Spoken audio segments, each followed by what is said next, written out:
다 같이 기도하시겠습니다.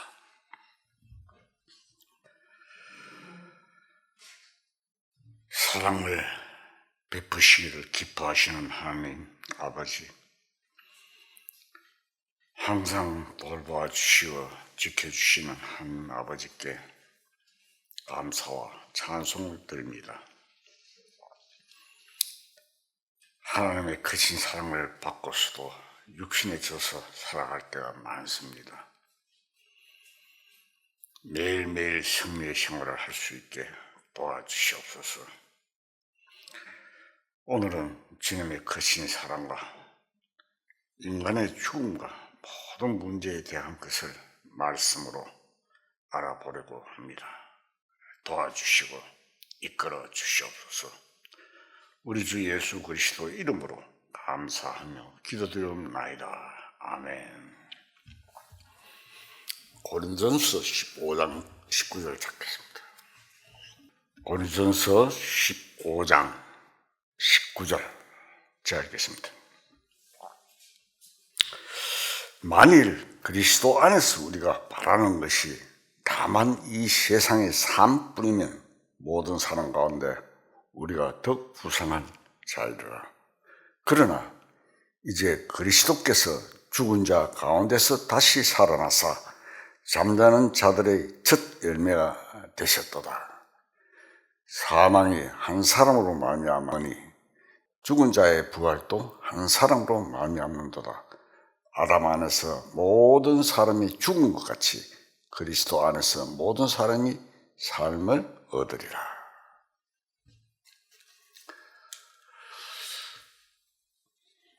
오늘은 율법과 또 죄에 대한 여러 가지를 좀 말씀으로서 다뤄보려고 합니다. 율법은 그리스도 앞에 인도하는 초등교사, 개혁성경은 몽학성생이라고 했죠. 몽학성생의 역할을 한 후에는 물러가 버리는 것이며 그 사명이 끝이 납니다.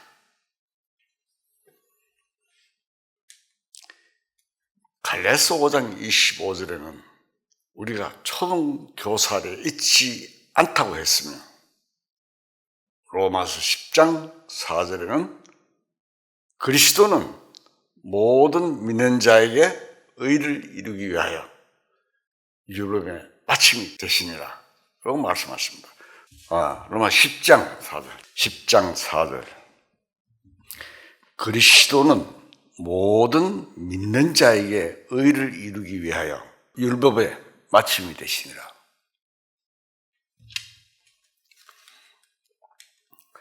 하나님께서 인생을 구워보신다. 첫째 인생을 구워보실 때 인생은 예외 없이 모두가 죄인이라는 것을 의미합니다.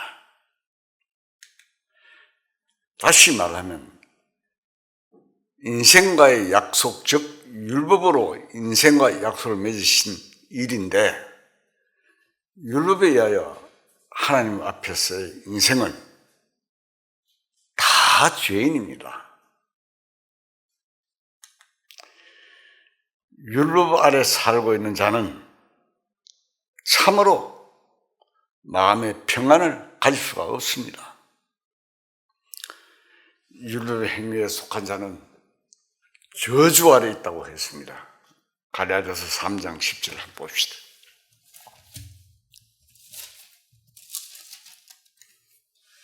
갈라디아서 3장 10절 무릇 율법 행위에 속한 자들은 저주 아래 있나니 기록된 바 누구든지 율법책에 기록된 대로 모든 일을 항상 행하지 아니한 자는 저주 아래 있는 자라 했습니다. 그리고 또 말을 했습니다.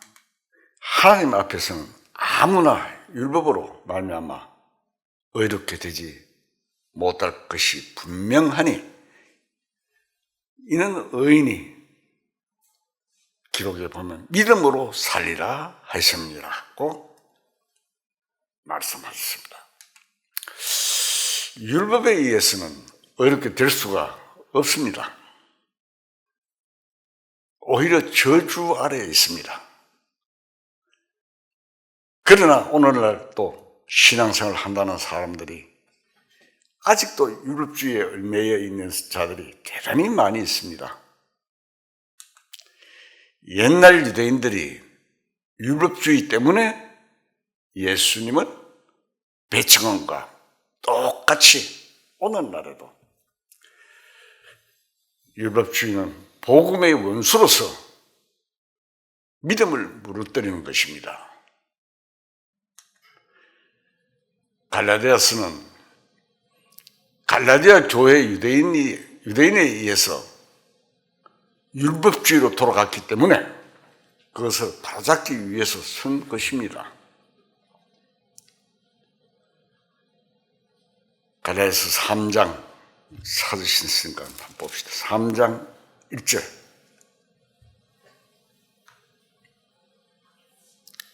갈라디아 3장 1절입니다.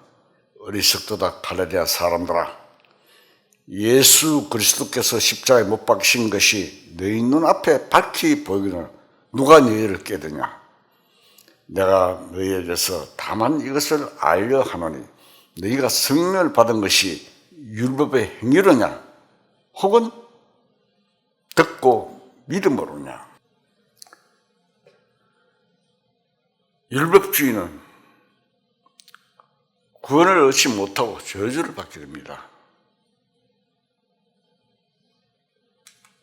그러나 이러한 갈라디아서를 읽으면서도 계속해서 율법주의로 돌아가는 것이 2000년 동안의 교회의 역사입니다. 항상 복음의 힘이 약해지기만 하면 즉시 율법의 세력을 잡게 됩니다. 그것은 사람 안에는 율법에 의해서 조절되고자 하는 성품이 있기 때문입니다. 그러나 주님 앞에서는 율법의 세력은 물러갑니다. 고린도후서 3장을 찾겠습니다.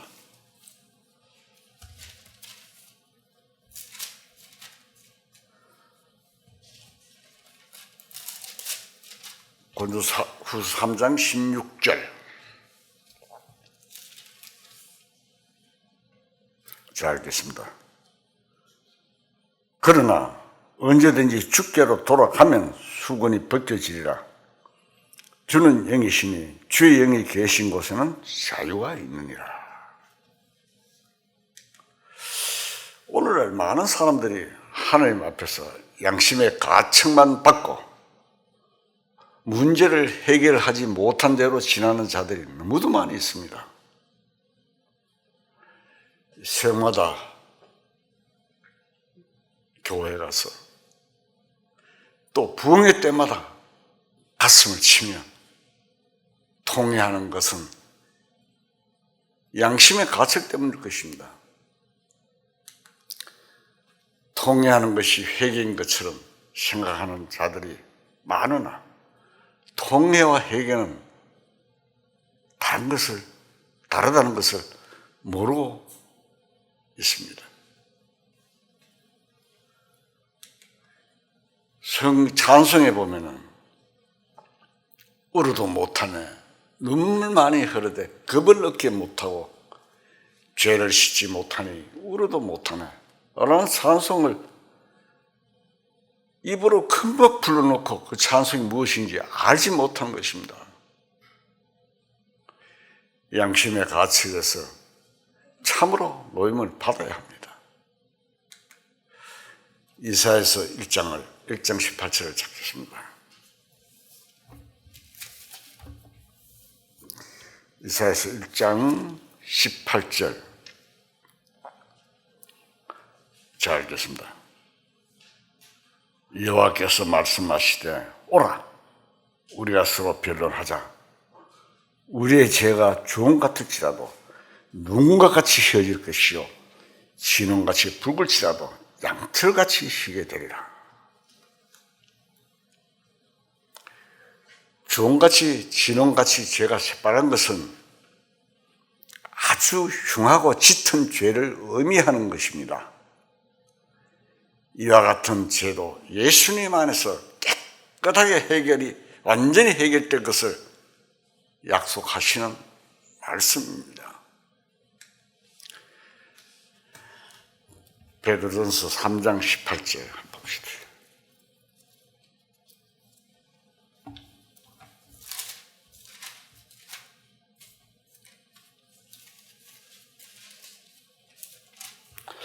베드로전서 3장 18절 자 읽겠습니다.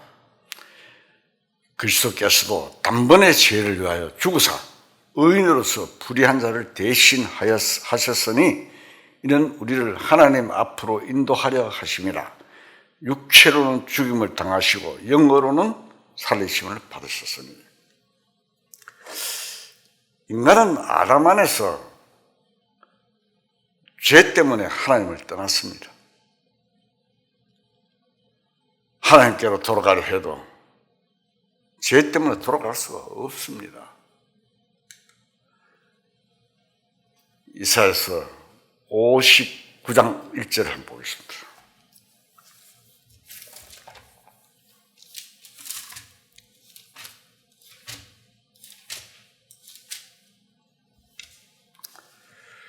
(59장 1절) 제가 이 성경을 자주 찾는 것은 하나님 말씀의 근거에 의해서 우리가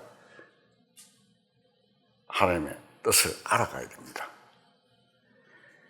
59장 1절 여호와의 손이 짧아 구원하지 못하심도 아니요 귀가 둔하여 듣지 못하심도 아니라 오직 너희 죄악이 너희와 너희 하나님 사이를 갈라놓았고 너희 죄가 그의 얼굴을 가려서 너희에게서 듣지 않으시게 함이니라. 명백히 하나님께서 말씀하신 기록입니다. 인간과 하나님과의 사이에 있는 죄의 장벽은 너무나 두꺼운 것입니다. 죽음의 강 이편과 반대편 저편이었습니다. 그러나 그리스도의 한 번의 죽음이 우리를 하나님 앞으로 인도하게 되었습니다. 그리스도께서 한 번 죽으심은 죄인을 대신하신 것이기 때문입니다. 그래서 죄는 일방적으로 하나님 편에서 완전히 깨끗하게 해놓으셨습니다. 사람들은 예수님이 십자가에 죽으셔서 죄는 인간이 회개함으로 하나님과 함께 공동작업에 의해서 사함을 받는 것으로 착각합니다. 그것은 전혀 사실과는 다릅니다. 자기가 죄인임을 시인하고 자신의 마음이 깨어지는 것은 필요합니다. 왜냐하면 아무리 맛있는 우리가 요리라도 배가 부르 먹히지 않기 때문입니다. 배고픈 것이 음식 준비는 아닙니다. 구원을 준비하시는 것은 하나님 편의 단독의 일입니다. 그것이 죄의 용서입니다. 죄의 용서로 말미암는 구원은 사람이 손 하나 까딱할 수 없습니다. 인간의 죄는 인간의 마음에 문제가 있는 것이 아니라 심판자의 마음에 문제가 있습니다. 죄를 지은 사람의 마음의 문제가 아닙니다.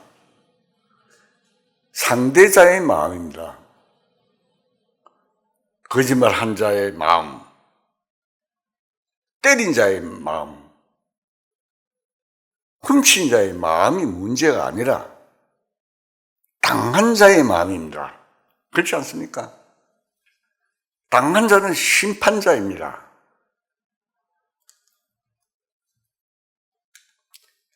모든 죄는 하나님의 법을 범했기 때문에 하나님께서 당하신 것이며 동시에 하나님께서는 심판자가 되시는 것입니다.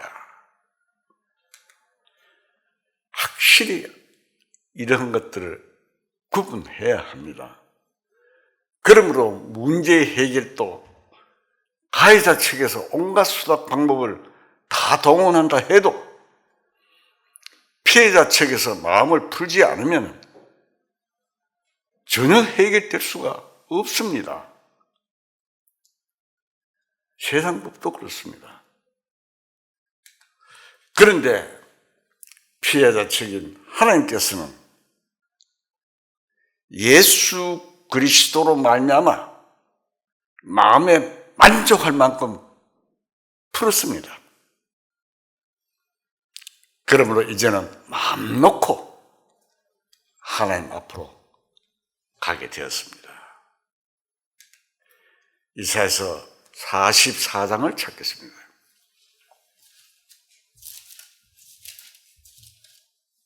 이사야 44장 22절. 이런 성경 말씀을 읽을 때 하나님께서 우리에게 약속하신 말씀입니다. 우리한테 말씀하신 것이기 때문에 그대로 듣고 믿고 마음으로 받아들이면 됩니다. 자, 읽겠습니다. 내가 네 허물을 빽빽한 구름같이 네 죄를 안개같이 없이 하였으니 너는 내게로 돌아라. 내가 너를 구속하였습니다. 자, 여기에 빽빽한 구름과 같은 죄,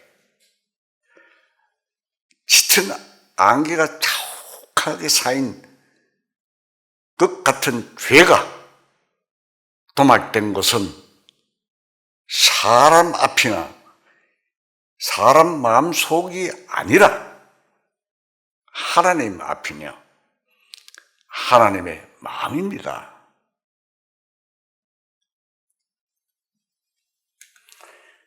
피해자시며 또한 심판자신 하나님 편에서 일방적으로 마음속에서 깨끗하게 씻어 놓으신 것입니다. 이제는 어떤 죄를 지은 자도 하나님 앞으로 갈 수가 있습니다. 자유롭게 담대함으로 갈 수가 있습니다. 하나님이 우리에게 약속하셨습니다. 인간들의 도덕적, 윤리적, 종교적 관념에서는 참으로 염치도 없고 천몇피 같으나 그러나 담대히 믿는 믿음이 하나님의 뜻을 깨닫고 참으로 믿는 믿음입니다.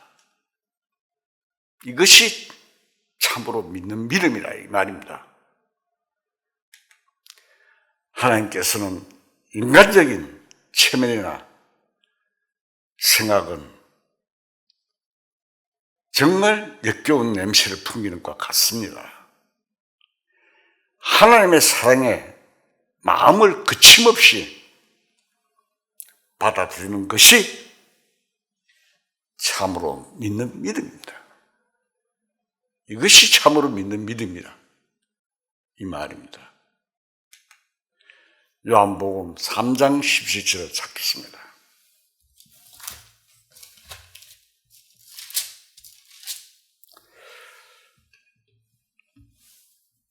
요한복음 3장 17절. 하나님이 그 아들을 세상에 보내신 것은 세상을 심판하려 하심이 아니요 그로 말미암아 세상이 구원을 받게 하려 하심이라. 명백하게 말씀하시고 계십니다. 심판을 하지 않으심이 하나님의 뜻입니다. 참으로 주님 앞에 가기만 하면 정죄하는 율법은 완전히 물러가고 없어져 버리는 아름다운 그림과 같습니다. 그 순간은 사망에서 생명으로, 죄에서 무죄로, 심판에서 석방으로, 지옥에서 천국으로 옮겨지는 놀라운 순간입니다. 주님 앞으로 가는 순간,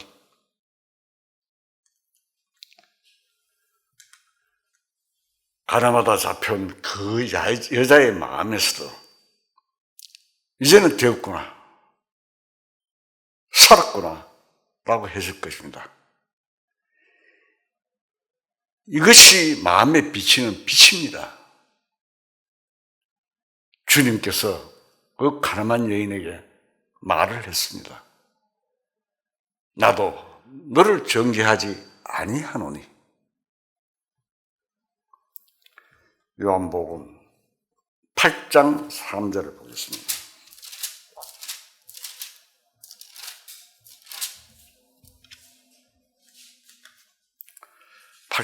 요한복음 8장 3절.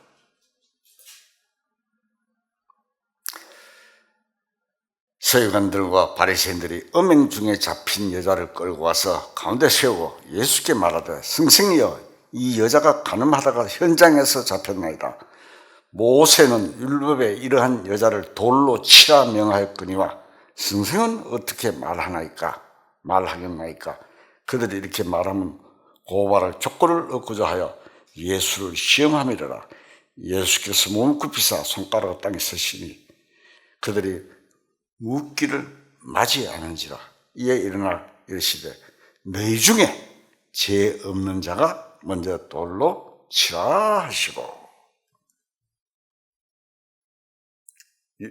유대인은 이스라엘의 율법에는 가늠하다 현장에서 잡히면 돌로 쳐 죽입니다. 주님은 정죄할 수 없는 죄 없는 분이십니다. 죄 없는 자가 먼저 돌로 치라고 하셨습니다. 인간 중에는 돌로 칠 만한 자가 없습니다. 죄 없는 자는 한 사람도 없기 때문입니다. 그러나 주님은 죄가 없습니다. 정죄할 수도 없습니다. 주님께서 그 가늠한 여자에게 나도 너를 정죄치 않는다고 하셨습니다. 주님은 심판하시는 하나님이십니다. 요한복음 5장 22절 봅시다.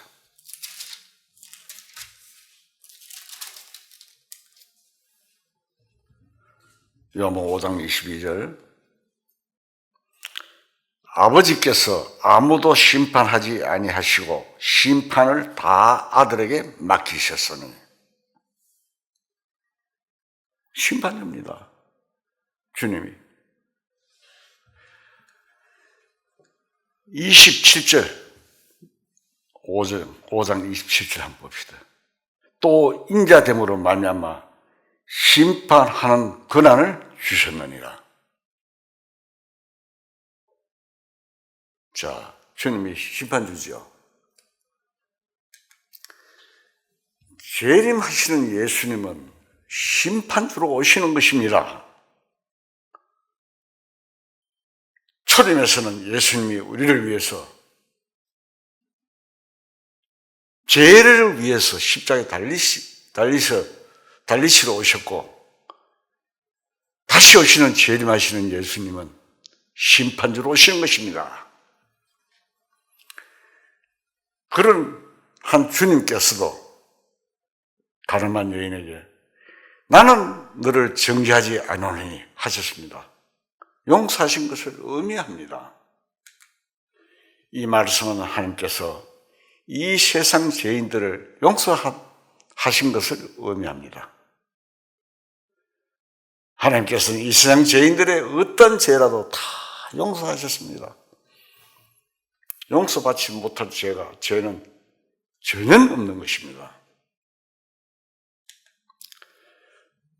요한일서 2장을 찾겠습니다.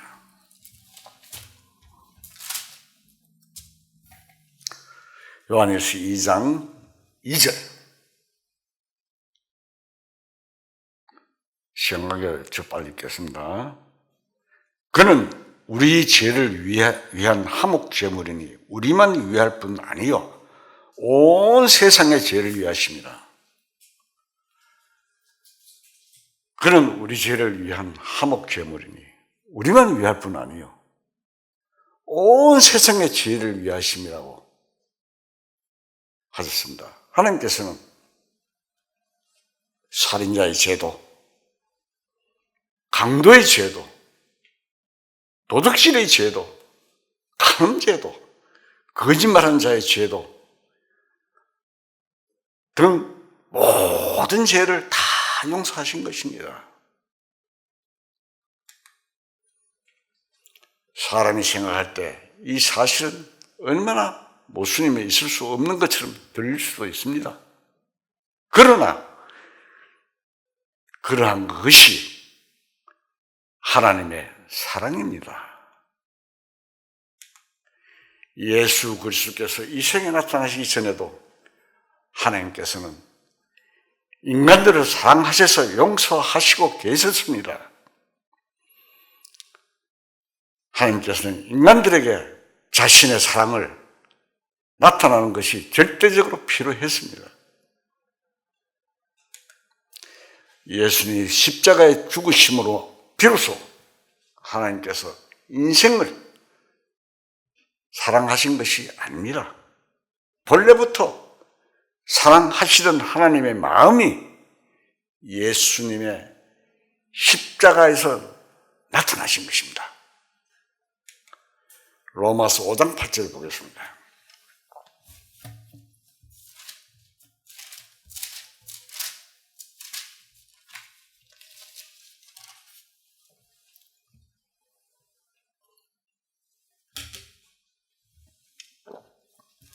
로마서 5장 8절. 우리가 아직 죄인 되었을 때 그리스도께서 우리를 위하여 죽으심으로 하나님께서 우리에 대한 자기의 사랑을 확정하시느니라. 자, 하나님께서 원래 우리를 사랑하시고 계셨습니다.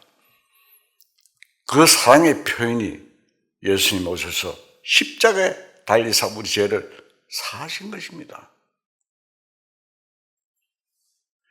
예수님의 죽으심이 사랑으로 용서하신 확실한 증거이십니다.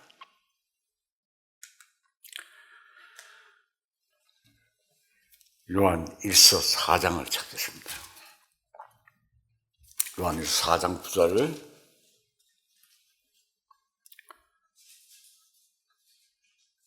자, 읽겠습니다. 하나님의 사랑이 우리에게 이렇게 나타난 바 되었으니 하나님이 자기의 독생자를 세상에 보내심은 그로 말미암아 우리를 살리려 하심이라. 사랑은 여기 있으니 우리가 하나님을 사랑한 것이 아니요 하나님이 우리를 사랑하사 우리 죄를 속하기 위하여 화목 제물로 그 아들을 보내셨습니다.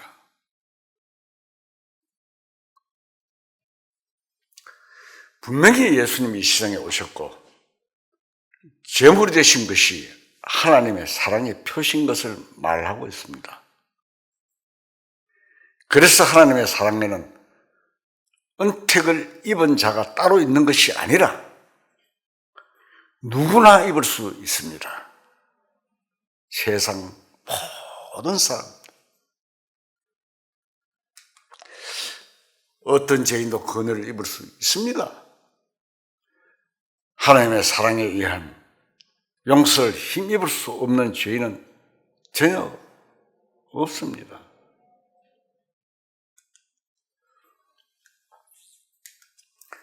누구든지 원하여 받아들이기만 하면 다 받을 수 있습니다.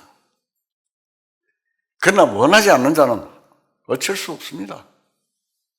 할 수 없습니다. 아무리 좋은 은택도 자신이 원치 않으면 어쩔 수 없지 않습니까?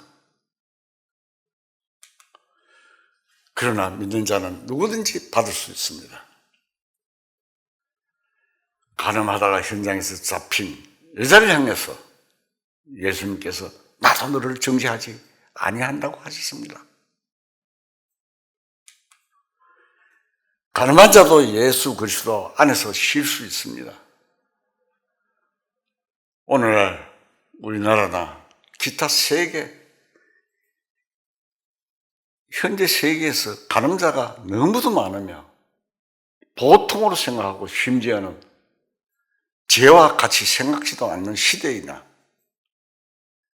이스라엘인들에게는 있어서는 참으로 간죄는 무서운 것이었습니다. 그러나 하나님께서는 사랑으로 용서하신 것입니다.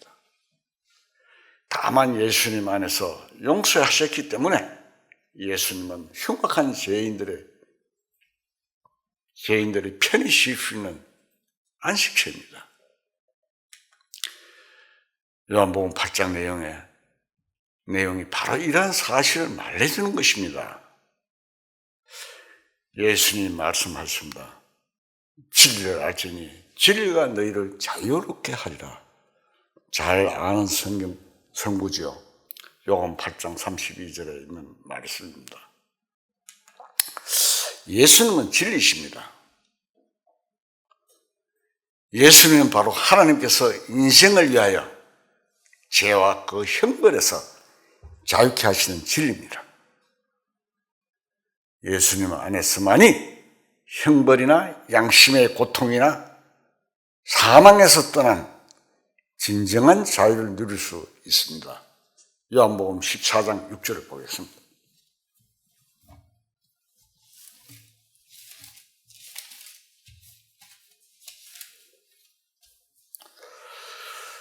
요한복음 14장 6절. 예수께서 이르시되 내가 곧 길이요 진리요 생명이니 나로 마음치 않고는 아버지께로 올 자가 없느니라. 이걸 입으로 달달 외워도 이 성경 말씀을 확실히 받아들이고 믿고 하는 것이 참 믿음입니다. 예수님은 바로 진리입니다. 예수님은 바로 하나님께서 인생을 위하여 죄와 그 형벌에서 자유케 하시는 진리입니다. 그래서 내가 곧 길이요 진리요 생명이다. 나로 말미암지 않고는 아버지께로 올 수가 없다. 하나님께 갈 수 없다 이 말입니다. 예수님이 길입니다. 인생은 실로 많은 문제를 사해서 살다가 이 세상을 마치는 것입니다. 보통 세상 사람들은 인생을 살면서 이 많은 문제를 풀지 못하고 그대로 현실주의자로 세상에서 살다가 어쩔 수 없이 자연인으로 살다가 죽어가는 것입니다.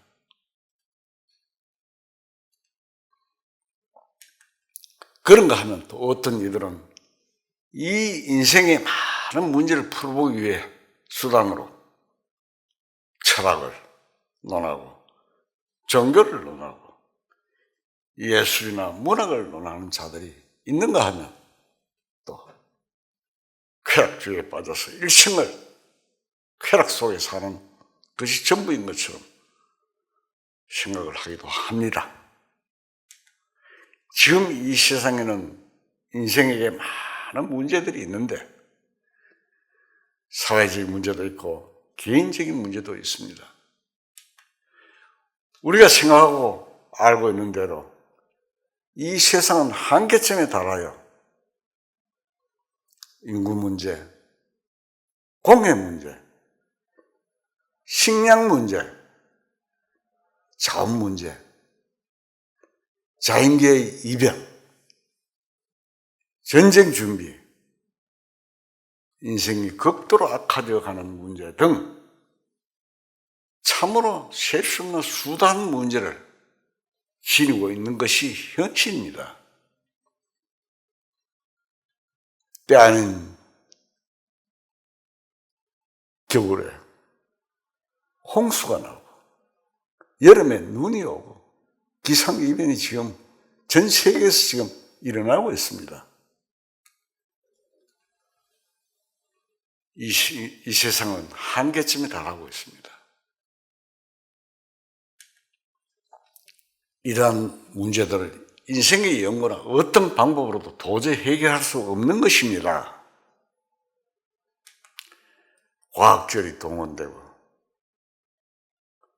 정치인들이 동원되고 종교인들이 동원되고 사상가들 동원되고 인류, 석학, 세상 세계 각계 전문인들이 총동원되어도 인류의 역사가 직면하고 있는 이 무서운 운명에 대해서 속수무책인 것입니다. 그러나 이 문제들이 그리스도 안에서 해결될 수 있는 것은 좀 더 나중에 설명하기로 하고, 그보다 더욱 근본적인 인생 개개인이 직면한 더욱 심각한 문제에 대해서 우리는 생각해 보아야 할 것입니다. 예수님은 왜 육신으로 이 세상에 오셔야 했습니까?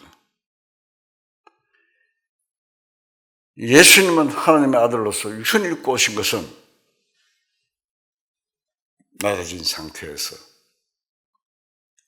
크게 고난을 받으신 것입니다. 다시 말하면 하나님이 사람이 되신 것입니다. 그 이유는 사람의 모든 문제를 풀어주시려고 사람이 되신 것입니다. 하나님의 아들이 사람 되신 그 육신에서 사람의 모든 문제를 해결하시는 해결자로 오신 것입니다. 예수님이 학교 성생이 어려운 문제를 풀듯이 말로 인간의 문제를 푸시는 것이 아니라 예수님이 그 육신의 동작 곧 생활과 죽음에서 문제가 풀리는 것입니다. 예수님의 육신은 인생의 운명을 대표해서 인간 세상에 나타나신 것입니다. 예수님의 육신에 의해서 인간의 철저한 모든 문제가 다 해결되어져서 깨끗하게 해결되는 것입니다. 성경에는 예수님을 마지막 아담, 둘째 사람이라고 했습니다. 아담이라는 말은 사람이란 뜻입니다. 마지막 아담이란 말은 사람으로서 마지막 대표자라는 뜻입니다. 에덴에 타락한 아담은 인류 첫째 대표자입니다. 모든 인류의 저주의 운명을 대표합니다. 마지막 아담인 예수님도 인류 운명을 그 몸에 짊어지신 최후의 사람입니다. 그러나 첫째 아담은 죄와 죽음을 가져다 주고 저주를 불러오는 대표입니다. 그런데 마지막 아담은 에덴의 아담에서 시작된 모든 것을 끝내는 대표입니다. 인간의 죽음과 모든 것이 예수 그리스도의 육신 안에서 끝이 나고 해결되는 것입니다. 그뿐 아니라 예수님의 육신의 부활에서 새 생명의 운명의 시대가 시작된 것입니다. 예수님이 부활하지 않았으면 우리도 불쌍한 사람입니다. 세상에서 가장 불쌍한 사람이 됩니다. 그러나 예수님이 부활하심으로 새 생명이 운명의 시대가 시작됐고 우리에게도 되었다 이 말입니다. 그러므로 고린도전서 15장에 마지막 아담이라고 했는가 하면 둘째 사람이라고 했습니다. 고린도전서 15장 22절을 찾겠습니다.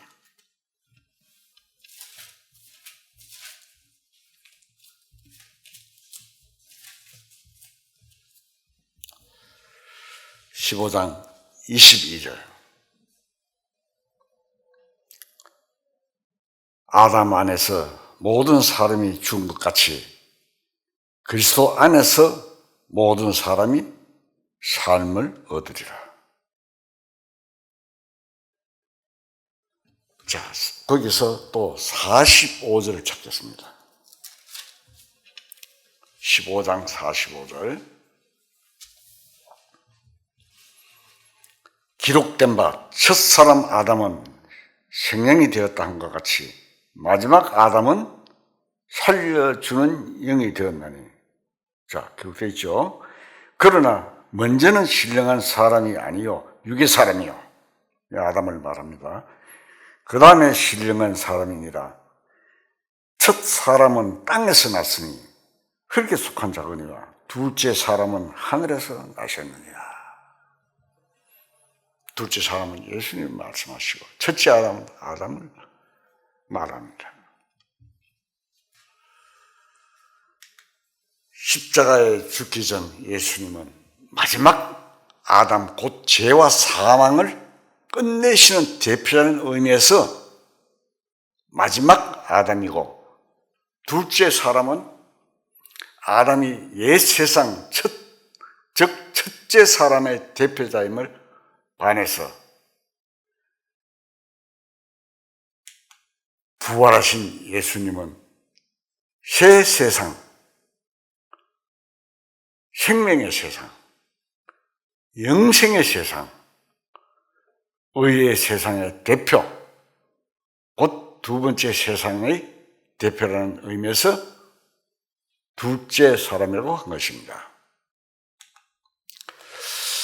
로마서에 분명히 기록되어 있습니다. 로마서 5장 19절.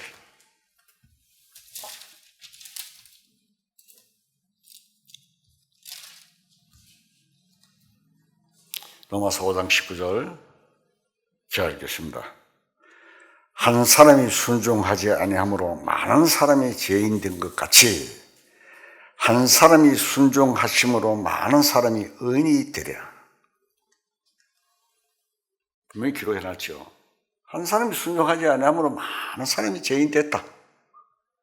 또 한 사람이 순종하시면 많은 사람이 의인이 된다 라고 했습니다. 이것은 예수님의 부활에 의해서 인간으로서 이루지 못하는 의로움이 완성되는 것입니다. 로마서 4장 25절, 앞장 한 장, 25절. 예수는 우리가 범죄한 것 때문에 내 주님이 되고 또한 우리를 의롭다 하시기 위하여 살아납니다. 확실히 말씀하시고 계시잖아요. 인간의 심각한 문제는 인간의 힘으로 의를 이룰 수 없는 데 있습니다. 숨소리 빼놓고 다 거짓말 한다 하잖아요. 자기도 모르게 거짓말 하는 거예요.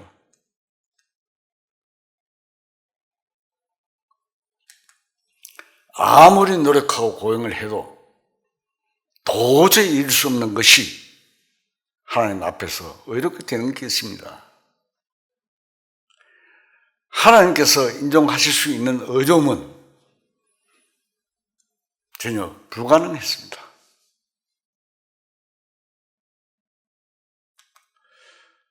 욥기 35장 6절을 찾겠습니다.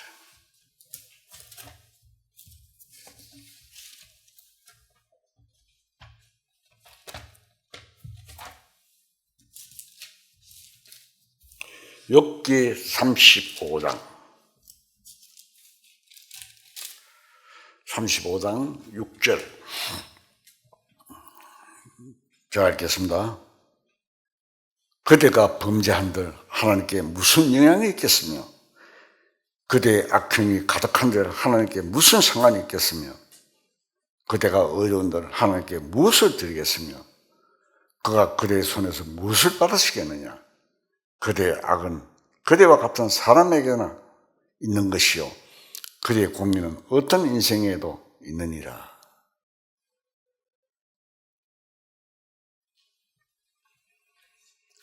인간이 어렵다고 해서 하나님에게서 인정받을 수 없습니다. 이것이 인생의 참으로 크나큰 문제였습니다. 이 문제는 단지 예수님 안에서 해결이 됩니다. 이렇게 예수님의 육체는 인간의 해석자로 모든 문제를 풀기 위해서 이 세상에 오셨습니다. 한편 하나님이시며 한편 사람이신 예수님이십니다. 성경에 보면 주님께서 마지막 십자가에 돌아가시기 전에 가상치를 말씀이 있죠. 엘리 엘리 라마 사박다니. 이 말은 예수님께서 십자가상에서 운명하실 때 부르짖은 말씀으로서 번역하면 나의 하나님 나의 하나님 어찌하여 나를 버리시나이까 하는 것입니다. 이 문제는 인간의 죽음과 지옥의 문제를 해석하시는 것입니다. 죽음은 무엇을 말합니까? 불입니다. 죽음이란 것은.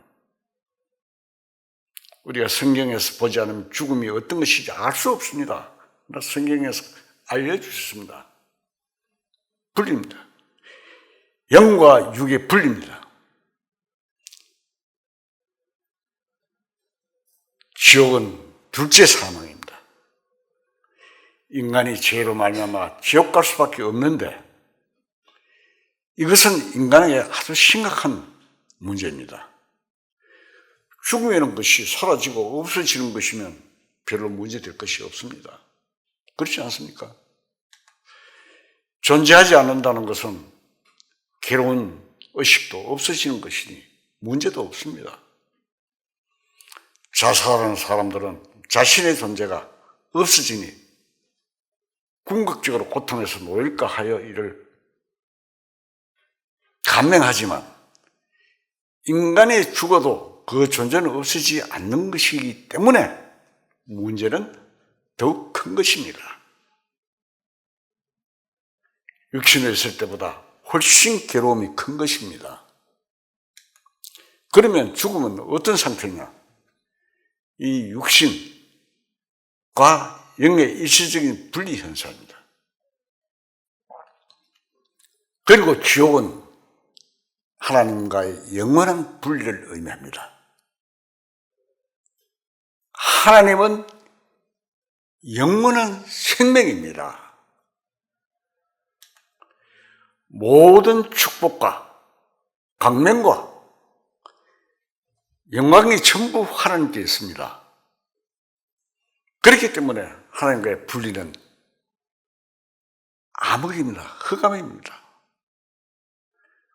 불행의 극치입니다. 고통의 극치입니다. 지옥은 인생의 최대 고통의 장소이며 흑암이 깃드는 곳입니다. 악의 근원인, 악의 근원이 누굽니까? 악의 근원인 사탄과 함께 하는 곳입니다. 그래서 인생이 죽는다는 것은 영원한 고통과 관계가 있고 가장 비참합니다. 인생이 이 세상에서 당하는 최대의 고통은 어마어마한 고통들이 많지요. 전부 지옥에서 오는 고통이 그저 그림자일 뿐입니다. 그림자에 불과합니다. 이처럼 큰 인간의 문제를 풀기 위하여 인간은 많은 연구를 했습니다. 그러나 풀 길이 없습니다.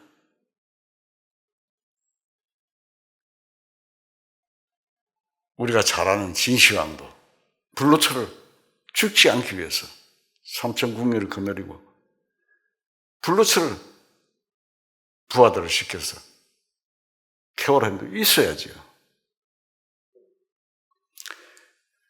그런데 예수님께서 십자가에 달리셔서 운명하시기 직전에 엘리 엘리 라마 사박다니 라고 한 것은 하나님께로부터 끊어지는 순간이었습니다. 그러나 예수님의 죽음은 인생의 죽음과 지옥의 문제를 풀어주는 것입니다. 베드로전서 3장 18절 자 읽겠습니다. 그리스도께서도 단번에 죄를 위하여 죽으사 의인으로서 불의한 자를 대신하셨으니 이는 우리를 하나님 앞으로 인도하려 하심이라. 육체로는 죽임을 당하시고 영어로는 살리심을 받으셨습니다. 그리스도의 죽음은 인간을 사망에서 풀어주시기 위한 죽음이었습니다.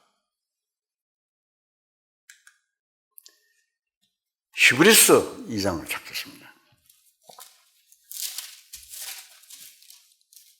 조금 앞으로 넘기면 있죠. 히브리서 2장 14절 자 읽겠습니다.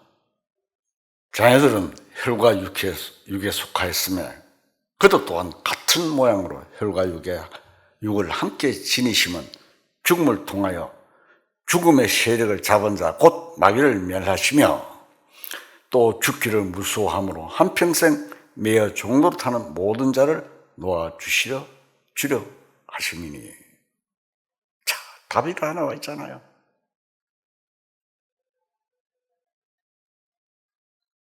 이러한 사실을 믿는 것이 믿음입니다. 손 밑에 붙들고 주여 주여 하는 게 아니라 이 말씀을 믿는 것이 믿음입니다. 인간은 죄와 사망에 매여 종노릇하는 운명을 지니고 있는데 예수님의 죽으심으로 그 문제를 풀어주시기 위하여 죽으셨습니다. 만일 예수님께서 운명하실 때 엘리 엘리 라마 사박다니라고 부르짖지 않으셨다면 인간들이 지옥에 떨어지는 순간 그렇게 부르짖어야 할 것입니다. 지옥은 하나님께로부터 영원히 끊어져 버리는 둘째 사망이기 때문입니다. 하나님이 이제는 나를 영원히 버리십니까? 라는 뜻입니다. 그러나 예수 그리스도께서 인생을 대표해서 부르짖고 운명하시기 때문에 그 문제는 그리스도 안에서 완전히 해결되었습니다. 예수님이 길입니다. 예수님은 죽음의 해석자시오.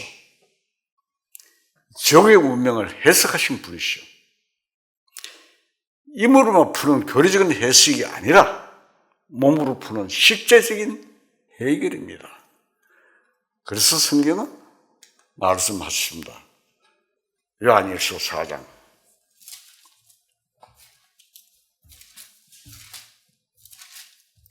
요한일서 4장 9절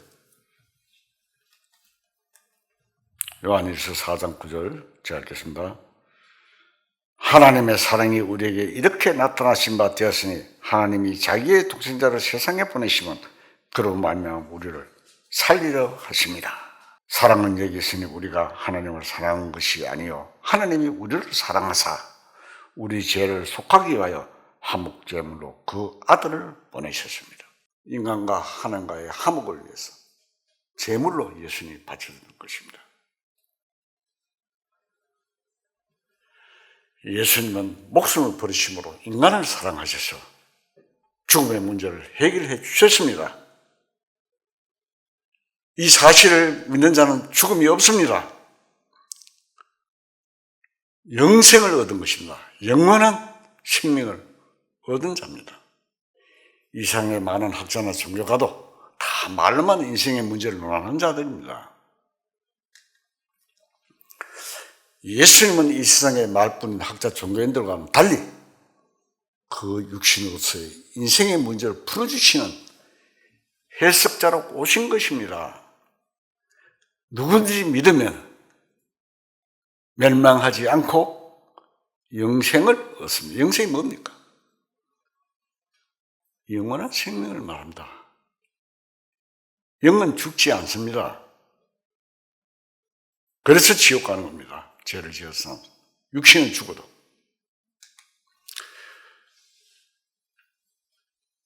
요한복음 11장 찾겠습니다.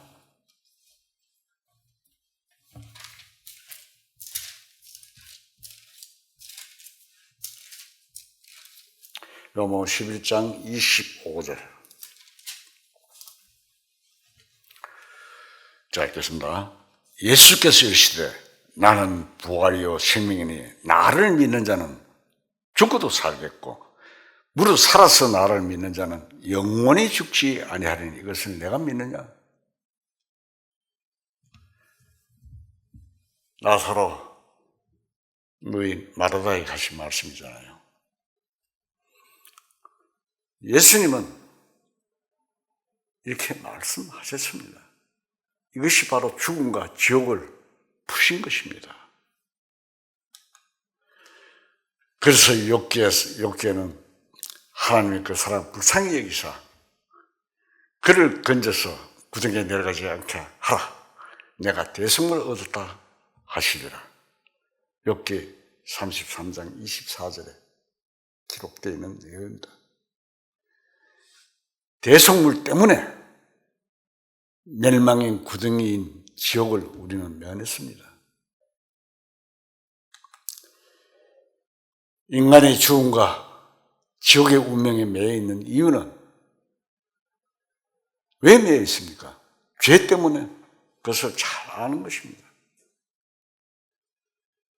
죄의 삭선 사망이라고 했으며 죄는 땅과 인생의 모든 삶의 저주를 가져왔습니다. 죄로 말미암아 세대가 멸망한 시대를 성경에서 얼마든지 볼 수 있습니다. 노아 홍수, 소돔 고모라, 가나안 땅의 민족, 이스라엘 민족, 예루살렘 뭐 등등 아담이 죄를 짓고 인생의 운명에는 죽음과 저주의 씨앗이 생겼습니다.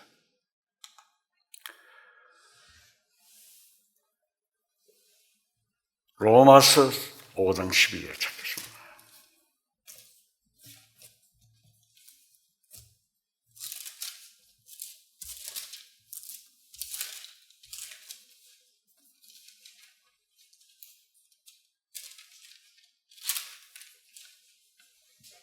로마서 5장 12절 자, 읽겠습니다. 그러므로 한 사람으로 말미암아 죄가 세상에 들어오고 죄로 말미암아 사망이 들어왔나니 이와 같이 모든 사람이 죄를 지었으므로 사망이 모든 사람에 이르느니라.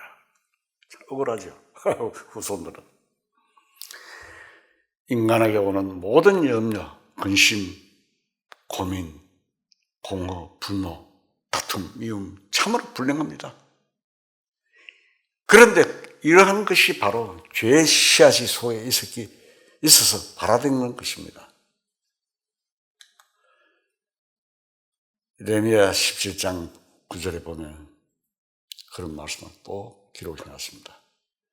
우리가 마치 육지 속에 침투되어 있는 병균이나 기타의 병의 원과도 같습니다. 죄는. 사람의 병의 원인은 뚜렷이 알지도 못해도 속에 그것이 버티고 있는 한 우리가 먹어도 살도 찌지도 하고 두통이 나거나 고통이 오는 증상이 있습니다. 죄에 실어진 인생의 마음은 허전함을 메우려고 애써 즐거움을 찾고 마음의 평안을 찾고 행복을 찾으나 그런 것이 없으면 종래는 모든 것이 실패로 돌아가고 죽고 마는 것입니다. 시편 90편 한번 찾겠습니다.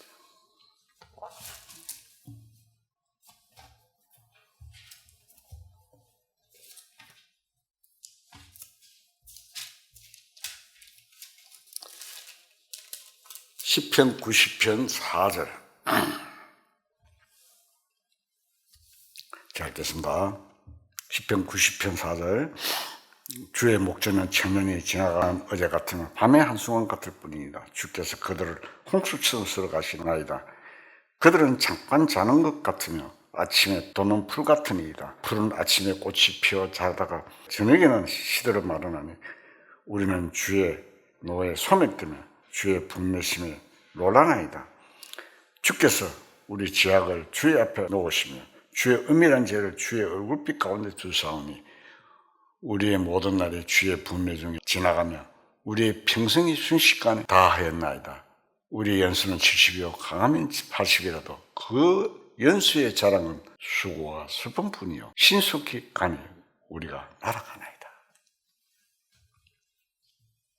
이 인생 말씀은 인생이 잠시 세상에 사는 것은 풀이 아침에 살아있다가 저녁에 말라 사라져 버리는 것이 하나님 앞에서의 죄 때문이라고 말하고 있습니다.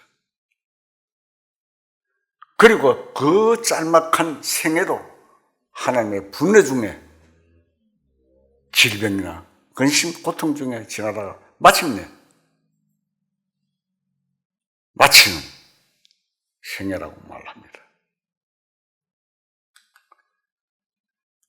죄를 지니고 있는 인생에게는 모든 것이 헛사이며 있을 수도 없는 것 같으며 그림자 같다고 했습니다. 10편 39편에 보면 나옵니다. 사실 그렇습니다.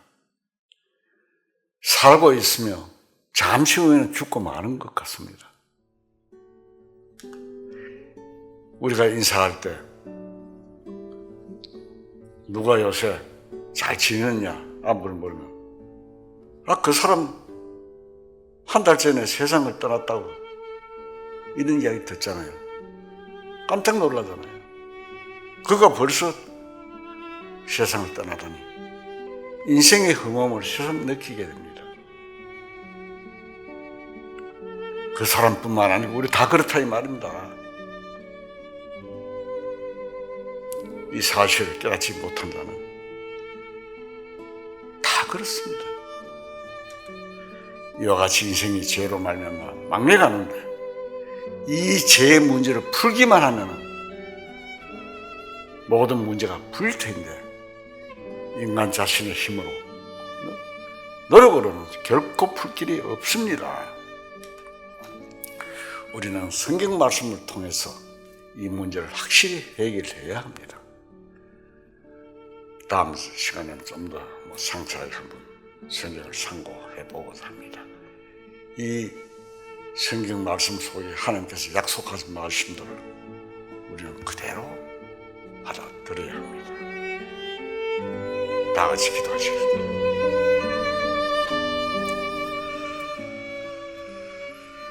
찬송과 영광 받으시기에 지극히 합당하신 하나님 아버지, 말씀을 통하여 죄의 사슬에서 해방되고 새 생명을 주신 하나님께 감사합니다. 우리 모두가 베풀으신 은혜를 잊지 말고 주신 담대한 믿음으로 힘차게 올바른 신앙생활을 하며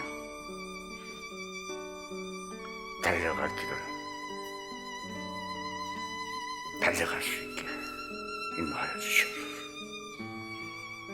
모든 말씀 우리 주 예수 그리스도 이름으로 감사하며 기도드립니다. 아멘.